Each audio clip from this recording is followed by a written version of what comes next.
So let's talk about this problem. So we're given a triangle ABC initially, and we have that angle C is 45 degrees, and the measure of angle B is 30 degrees. So now we define E to be basically the point that you get when you reflect B across C. So basically that means that BC is equal to C. And now we're trying to find angle AEB, which I have already marked out in red. So if you attended my previous lecture, the one that this problem is from, then one of the theorems that we went over, or more likely one of the pairs of theorems that we went over, is the fact that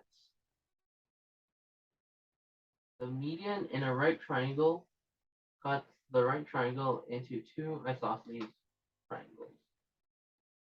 And similarly, if the median of a triangle cuts into two isosceles triangles like this, then this angle is guaranteed to be 90 degrees. This referring to the angle of the vertex that the median is crosses. So with this in mind, we're inspired to add a new point to the diagram. This may not be the best, but so let's call it point P. And so we can add PC such that, and we know, and we define this to be a 90-degree angle. And then so that gives us that CP is equal to BC is equal to CE. And so now the first thing we notice is that these two sides are equal. And so that means that triangle BCP is isosceles. And so from that, that means that this angle is 30 degrees. And so a right angle, like this one here, is the total of 90 degrees. So this angle would be 90 minus 30 degrees, which is 60 degrees. And so now we can look at triangle PCP. So once again, PC is equal to CE. So the triangle is isosceles. But now we can see that one of the angles is 60 degrees. And so we can see that this is an equilateral triangle. And even if we don't, then this is 60 degrees. And these two sides are equal. So this is 60 degrees too. And then using the fact that the sum of the angles in a triangle happens to be 180 degrees. And a simple proof for that is with this diagram. These two are supposed to be parallel. And this is A, this is B, this is C. Then by alternating interior angles, this angle is B and this angle is C. And you get that A plus B plus C is equal to 180. So this is 60 degrees too. And so you can find that this is 75 degrees.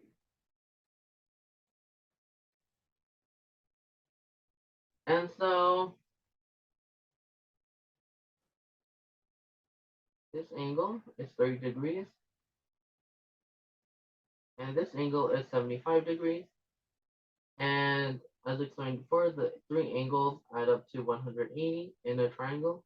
So this angle is 75 degrees. And what that means is that this triangle APC is also isosceles. It may not look like it in the diagram, but it's supposed to be. So this also is equal. And of course, since PCE is an equilateral triangle, that means that PE is also equal to 2C. And so what this means is that triangle APE is also an isosceles triangle. And since this angle is 90 degrees, that means that these two angles are 45 degrees. Okay, this may be a mess, so I'll write it outside. Angle APE is equal to 90 degrees. And what that implies is that angle PAE is equal to angle PEA, which happens to be 45 degrees. Because 180 minus 90 is 90, and you're just dividing by 2, because these are both equal, and that's 45. So, if you remember, what we're trying to find is angle AEB, and this is equal to the measure of angle PEB minus the measure of angle PEA. And we know both of these angles now. So angle PEB is this angle, which we know is 60 degrees, and angle PEA is here, is 45 degrees. And all in all, the answer is that the red angle is 15 degrees, which is the red angle or angle AEB, and 15 degrees. So yeah, we're done.